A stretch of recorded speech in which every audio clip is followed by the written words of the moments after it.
Sir sir मैं Brijnandan Yadav Asian event news channel के लिए पुरानी दिल्ली के लाल कुआं स्थित कटरा वरियान के RWA गली चाबुक सवार लाल कुआं के चेयरमैन हैं, अध्यक्ष हैं। क्या नाम क्या है? अब्दुल वाकिब जी और इलियास अली एंड इरशाद जी। इनसे मैं क्षेत्र की समस्याओं के बारे में बात करना चाहता हूं, जो विभिन्न क्षेत्रों की समस्याएं हैं कि इन्होंने अपने क्षेत्र में अच्छा कार्य किया है और आशा है कि आगे भी वो करते रहेंगे। पहला हम एक सवाल है इनसे, सर आपके क्षेत्र में पानी की किस तरीके की प्रॉब्लम आती है और आप कैसे हल कराते हैं? पहले मैं आपको बता दूं, हमारा जो RW है लाल कुआं, गली चाबुक सवार लाल कुएं की RW है, करीब 6 साल पहले इसको हमने रजिस्टर कराया था। तो RW तो काफ़ी पहले भी थी, लेकिन इसको हमें रजिस्टर कराए हुए करीब कुछ 6 साल हो गए। इसमें पहले बड़ी परेशानियां थी पानी को लेकर, और ख़ास तौर पर सफाई और पानी को लेकर बड़ी दिक्कतें थी अब से 5, 7, 7, 8 साल पहले। लेकिन उसके बाद हमारे इलाके के जो MLA हैं और हमारे मंत्री भी हैं, इमरान हुसैन साहब, इन्होंने इसको लेकर काफ़ी इस पर बहुत बड़ी अच्छा ध्यान दिया, पानी और सफाई को लेकर, ख़ास तौर पे पानी को लेके। तो इस पर बड़ी मेहनत हुई और आज हालत ये है कि हमारे यहाँ पानी की बहुत बड़े इलाके में, ये हमारे ही सिर्फ हमारे RWA के अंदर नहीं बल्कि हमारे पुरानी दिल्ली का जो क्षेत्र है, इस और बल्लीमारा विधानसभा में पानी को लेकर काफ़ी बहुत काम हुआ है। और लोगों की तकरीबन, मैं 100% तो नहीं कहूँगा, लेकिन शायद 95% तक परेशानी हल हो गई। हो सकता है 1-2 इलाका कोई मोहल्ला ऐसा रह गया हो, हालांकि मैंने सुना नहीं, लेकिन फिर भी मैं 100% नहीं कहूँगा। तो वो मसला वो काफ़ी हद तक सॉल्व हो गया। हमारे इरशाद साहब हैं, ये अब आपको पानी के बारे में जब आप इनसे सब बताएंगे, क्योंकि ये हमारे जो 2-3-4 मोहल्ले हैं, जो मीर जुमला है, मदरसा मीर जुमला है, कटरा गुलाम मोहम्मद, गली चाबुक सवार, बल्ली मारान, उसकी ज़िम्मेदारी जो है ये हमारे इरशाद साहब पे डाली गई है और इसको बखूबी बड़ी मेहनत के साथ ये इसको कर रहे हैं। तो ये पानी की समस्या हमारे यहाँ हो गई है, काफ़ी हद तक हल हो गई। फिर है सफाई को लेकर, तो सफाई का निज़ाम अब काफ़ी बेहतर हो गया हमारे यहाँ। 2 वक्त पहले तो एक वक्त में भी बड़ी दिक्कत होती थी सफाई में, लेकिन अब 2 वक्त हमारे यहाँ सफाई होती है, लेकिन रेगुलर तो 2 वक्त नहीं हो पाती। सुबह में सफाई होती है और अगर हम फ़ोन कर दें कभी, तो उनका आदमी सफाई कर्मचारी आके उसको, अगर शाम में किसी दिन सफाई ना हो पाए तो शाम में भी वो सफाई कर जाते हैं। तो इसको लेकर हमारी मेन जो है, इस 2 चीज़ों पर बड़ी तवज्जो रही थी। बिजली का निज़ाम तो पूरी दिल्ली का काफ़ी बेहतर हो गया, आपको पता ही होगी। तो सफाई काफ़ी बेहतर हुई है और हम ऐसा है कि इसको बड़ा पर्सनली लेते हैं। अभी आपने देखा होगा जब ये स्ट्राइक चल रही थी सफाई कर्मचारियों की, तो अगर आपने देखा हो, शायद हमारी आप क्लिप पे भी डली थी, हमने उसको पोस्ट भी किया था।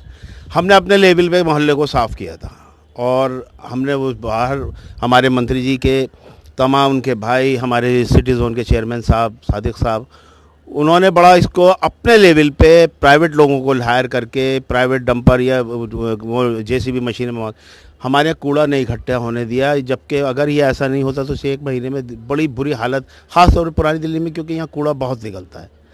तो इस पर बड़ा हम लोग तवज्जो देते हैं और अपने लेवल पे कोशिश करते हैं कि अगर कभी कोई कमी रह जाए तो इससे, क्योंकि ये हमारी भी जिम्मेदारी बनती है, हर काम पर दूसरों पर डिपेंड नहीं होना चाहिए, तो हम ऐसा ही करते हैं। अगला सवाल है इरशाद जी आपसे कि इरशाद जी आपसे अगला सवाल है कि आप जनरल सेक्रेटरी हैं, जॉइंट सेक्रेटरी होने के नाते आप बताइए कि जैसे अब्दुल वाबिक साहब ने कहा कि पानी की समस्या आप देखते हैं, तो मैं ये जानना चाहता हूँ कि क्षेत्र के जल बोर्ड के कर्मचारी और उनके अफसर लोग आप लोगों को कोऑपरेट करते हैं या नहीं करते हैं?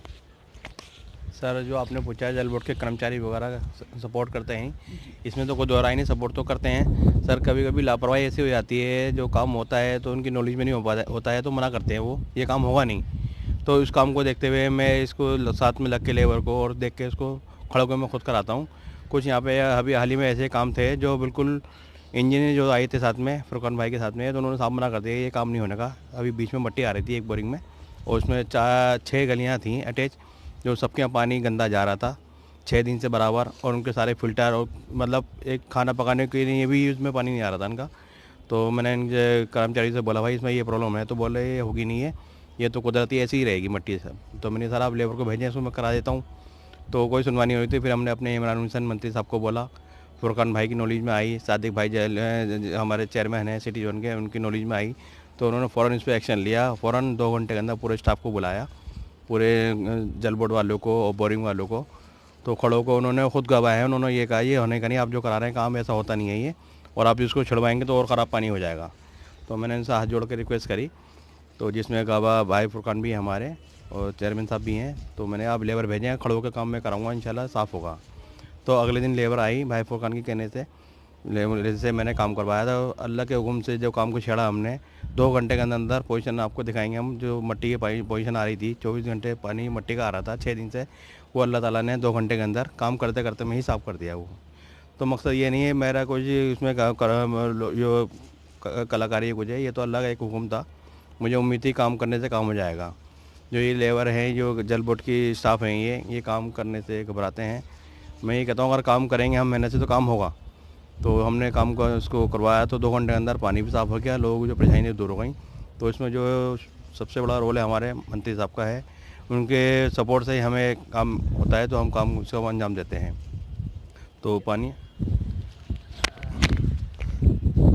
सर अगला सवाल मेरा इलियास जी से है। इलियास जी, आप भी इस RWA टीम के बहुत महत्वपूर्ण सदस्य हैं, उसके नाते मैं जानना चाहता हूं कि क्षेत्र में पानी की समस्या के बारे में उन्हें अपनी बताया। उसके बाद मैं जानना चाहता हूं कि आपका क्षेत्र बहुत ही कंजस्टेड है। कंजस्टेड होने के साथ साथ यहाँ जो राशन की व्यवस्था है पीडीएस सिस्टम के तहत और राज्य सरकार के द्वारा किस तरीके की लोगों को सुविधाएं दी गई हैं, और वो सुविधाएं दी गई हैं लॉकडाउन के समय में बहुत सारे लोगों को राशन वितरण किया गया, लेकिन ऐसी भी शिकायतें आई कि राशन नहीं मिला लोगों को। तो इस तरीके की आपके यहाँ गरीब लोगों की आबादी ज़्यादा है, तो और वही आपका अपना एक क्षेत्र है, तो आप इस तरीके की समस्याओं को कैसे समाधान करवाते हैं? जी बिल्कुल ऐसा है कि ये जो राशंस का मसला ही नहीं, RW में हम इतना एक्टिव रहते हैं, हमारी पूरी टीम इतना एक्टिव रहती है। एक्चुअली सबसे बड़ी, जैसा आपने कहा कि बहुत जगह ऐसा हुआ कि जहाँ राशन लोगों को नहीं मिला, तो उसका रीज़न ये है कि वहाँ की कमेटी या जो सोशल वर्कर हैं वो एक्टिव नहीं रहे। लेकिन हमारे इलाके में ऐसा नहीं हुआ, क्योंकि हम एक्टिव थे और हम राशन को तो जो लॉकडाउन में हो रहा उसके लिए तो हमने सारा पब्लिक को जितनी सुविधा थी पहुँचाई, लेकिन उसके साथ साथ जितनी भी हम माइनॉरिटी से लेकर और जितनी सुविधाएँ दूसरी हैं, जो गवर्नमेंट से सर्कुलर इशू होते हैं, जो पब्लिक को जितने फ़ायदे होते हैं, हम उस पर ख़ास कर नज़र रखते हैं। और हमारी पूरी RW की खासकर गली चाबू सवार की जो हमारी टीम है, उनकी ये मकसद हमेशा रहा है कि इसकी सुविधाओं की जो है ज़्यादा से ज़्यादा लोगों को इसका फ़ायदा पहुँचे। अब जैसा कि आपने राशन का कहा, तो राशन का ये लॉकडाउन में जब स्टार्ट हुआ तो केजरीवाल साहब ने बिल्कुल फ्री कर दिया था, लेकिन उसके बाद मोदी योजना में भी जो सेंट्रल गवर्नमेंट ने इशू करा था, इतने ही राशन सेंट्रल गवर्नमेंट ने भी फ्री इशू करा, तो वो काफ़ी लोगों को पता नहीं था। लेकिन हम एक्टिव थे अपने इलाके में, हमने राशन वालों को, अपने मंत्री जी से उनसे जब मीटिंग करी, लेकिन हमारे इलाके में किसी को परेशानी नहीं हुई, बल्कि सबको डबल मिला। मार्च से अप्रैल से स्टार्ट हुआ था, मोदी सरकार का भी, सेंट्रल गवर्नमेंट का भी और स्टेट गवर्नमेंट का भी। उस राशन में हमने पूरा कोऑपरेट करा। स्कूलों में राशन उतारा गया, वहाँ पे पूरा हमने उसको कोऑपरेट करके जहाँ जहाँ था वहाँ पहुँचाया गया, लोगों की ज़रूरतों को देखा गया। और इसके साथ हमारा वैसे भी जो जैसे माइनॉरिटी एक्टिव है और जो दूसरी गवर्नमेंट से सहूलियात होती है, हमारी पूरी कोशिश रहती है कि वो हमारी इलाके के लोगों को, जो हमारा पूरा बल्ली विधानसभा है, हम उसको कवर करके चलते हैं कि ज़्यादा से ज़्यादा उसकी सहूलियत हर घर में पहुँचे। अब्दुल वाकिफ साहब, एक सवाल आपसे और है कि आप चेयरमैन होने के नाते आपकी कानून व्यवस्था जो क्षेत्र की है, क्या आपको यहाँ का थाना प्रभारी या एसीपी लेवल का अफसर आप लोगों की सुनता है और किस लेवल तक कोऑपरेट करता है आपको? जहाँ तक लॉ एंड ऑर्डर वाली बात है या थाने से रिलेटेड, हमारी आरडब्ल्यूए जो है इसका मकसद सिर्फ ये नहीं है कि ऑन पेपर या सिर्फ एक बोर्ड बना के लगा दिया जाए। हमने किसी किस्म का कोई बोर्ड भी नहीं लगाया हुआ अपना, लेकिन लोगों को क्योंकि पता है कि आरडब्ल्यूए है और हम अपना काम बड़ी ईमानदारी से बड़ी मेहनत से करते हैं। आरडब्ल्यूए का हमारा जो है सिस्टम वो इस हद तक चल जा चुका है कि लोगों का आप समझिए कि जो आपने सफाई से या बिजली पानी ये सवाल किए, ये तो अपनी जगह थे। डोमेस्टिक वायलेंस का मामला हो गया और फैमिली मैटर्स हो गए, या किसी किस्म का भी अगर कोई डिस्प्यूट हमारे इलाके में हमारे लोगों के बीच में होता है तो आप इस चीज़ को देखिए, वो भी हमारे पास काफ़ी लोगों के आते हैं और हम उसको बड़ी प्राइवेसी, ऐसा कि बहुत खामोशी के साथ में उसको हल करने की कोशिश करते हैं और अल्हम्दुलिल्लाह बहुत हद तक हम उन्हें हल कर भी लेते हैं। और अब वो इस हद तक चला गया है कि अगर हमारे इलाके से, हमारे मोहल्लों से कोई कंप्लेंट थाने में जाती है तो हमारे थाना प्रभारी हो गए, हमारे बीट ऑफिसर हो गए और हमारे जो भी 100 नंबर पे कॉल आती है तो थाने में भी कॉल पहुंचती है, तो वो लोग भी उनसे ये कह कर चले जाते हैं कि पहले आप अपना मैटर अपने आरडब्ल्यूए में देख लो, अगर ये उन लोगों से ये सॉल्व नहीं हो गया तो फिर आप आके थाने में। ये उनके कोऑपरेट वाली बात है, बहुत कोऑपरेट करते हैं थाने। हमारे एसएचओ साहब बहुत कोऑपरेटिव हैं। यादव साहब जो आए हैं अभी करीब 6 महीने पहले उन्होंने चार्ज लिया है, बहुत कोऑपरेटिव। उनके 2-3 मीटिंगें भी हमारी 4-5 उनके साथ में हो चुकी हैं, क्योंकि जब भी वो हर महीने एक मीटिंग करते हैं, महीने 2 महीने में कोई मसला हो तो हम लोग जाते हैं। बहुत कोऑपरेटिव हैं और उन्होंने बोला कि किसी भी किस्म की कोई भी आपको कोई दिक्कत परेशानी आए तो आप डायरेक्ट मुझे फ़ोन करें। तो थाना हमारे साथ पूरी तरीके से कोऑपरेट करता है और हम बड़ी ईमानदारी के साथ में, और ना किसी के मतलब इस चीज़ में ये नहीं देखते कि कंप्लेंट हमारे पे लाने वाला कौन है। सिर्फ मकसद ये कि दोनों लोगों की बात सुनना और उसमें ईमानदारी के साथ में जो बात होगा उसका मतलब उसका उनका सॉल्यूशन कर देना। बाकी ये हमारा मतलब बहुत कोऑपरेट रहता है थाने का हमारे साथ में। सर, एक आखिरा और बड़ा महत्वपूर्ण सवाल है मेरे दिमाग में आ गया। आपके इलाके में सर सबसे ज़्यादा विधवा पेंशन और उसके बाद सीनियर सिटीजन पेंशन की क्या स्थिति है और मिल रही है नहीं मिल रही है?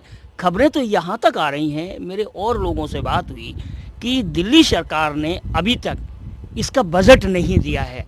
तो आप ये कहाँ तक सहमत हैं? आपके इलाके में विधवा पेंशन, क्योंकि गरीब गुरबा बहुत रहते हैं आपके इलाके में, तो बेचारे कैसे जी रहे होंगे? सीनियर सिटीजन जिनका मतलब इसी पर गुजारा होता है, ज़रा इस पर आप प्रकाश डालें चेयरमैन साहब। यादव साहब, ये आपने बड़ा अच्छा सवाल किया। इस ही टॉपिक को लेकर अभी करीब 8 दिन पहले हमारे मंत्री साहब ने, इमरान हुसैन साहब ने अपने ऑफिस में एक मीटिंग कॉल की थी, जिसमें बहुत सारे बिजली डिपार्टमेंट भी था और ख़ास तौर पे उन्होंने ये पेंशन से रिलेटेड जो डिपार्टमेंट है उस लोगों को बुलाया था और काफ़ी लोगों को, कुछ जिनको शिकायत थी उन लोगों को भी मैसेज डाले गए कि भाई आप लोग अपनी अपनी शिकायत लेके जाए। छोटी सी लोक अदालत टाइप लगी थी और उसका फौरी तौर पे हल निकाला गया था वहाँ बैठ कर कि इनका जो भी इनकी प्रॉब्लम है। कुछ लोगों को बैंक से दिक्कत आ रही थी, उनके बैंक ने कि भाई उसको नए सिरे से अपडेट कराएं। ख़ास तौर पे हमारे लाल कुएं पे बैंक ऑफ इंडिया है, वहाँ लोगों को बड़ी परेशानी हो रही थी। अच्छा, लॉकडाउन के दरमियान में इसमें कोई शक नहीं कि थोड़ी फ़ंड की प्रॉब्लम हुई थी, लेकिन अब 3 महीने के अंदर हमारी दिल्ली सरकार ने बड़ा इसके ऊपर काम किया है और पेंशनें तकरीबन लोगों की अब क्लियर हो रही हैं, सीनियर सिटीज़न की भी, विधवा पेंशन भी। और हमारे मंत्री जी ने इसको बहुत संजीदगी के साथ लेकर कि भाई इसमें जो पेंशन है, बहुत से ऐसे लोग हैं जिनका शायद वो गुजारा उन पेंशन पर ही है, तो उन्होंने इसको बड़ी संजीदगी से, बड़ी स्ट्रिक्टली उनको बोला है कि और काम से सबसे प्रायोरिटी दे के ये पेंशन का काम, ख़ास तौर पे विधवा पेंशन और सीनियर सिटीज़न वाली पेंशन, इसमें किसी किस्म की कोई रुकावट नहीं आनी चाहिए। और इंशाल्लाह ताला अगर आप इसको आप सर्वे करेंगे तो बहुत हद तक लोगों की जो प्रॉब्लम थी वो सॉल्व हो गई और पैसा उनके अकाउंटों में आना शुरू हो गया है। बल्कि जो अभी तक कुछ जिन लोगों के अकाउंट नहीं हुए थे, क्योंकि लॉकडाउन में ये अभी रोक दिया गया था इसका प्रोसेस, तो अब नेक्स्ट मंथ से हमारे मंत्री जी ने उसको स्टार्ट कर दिया है कि जिन लोगों के अकाउंट नहीं थे वो भी सीनियर सिटीज़न भी और विडो भी पेंशन वो दोबारा से फॉर्म स्टार्ट हो जाएंगे। तो जिन लोगों को नहीं हुआ था इसमें एंट्री नहीं थी उनको भी अब ये सहूलियत मिल रही है। नेक्स्ट मंथ से एंट्री हो जाएगी, उनको भी सहूलियत शुरू हो जाएगी। इस पर भी हमारी नज़र रहती है। Thank you sir. मैं Brajnandan Yadav Asian event news के लिए ये RWA कमेटी के सारे मेंबर्स को बात करने के लिए धन्यवाद देते हैं।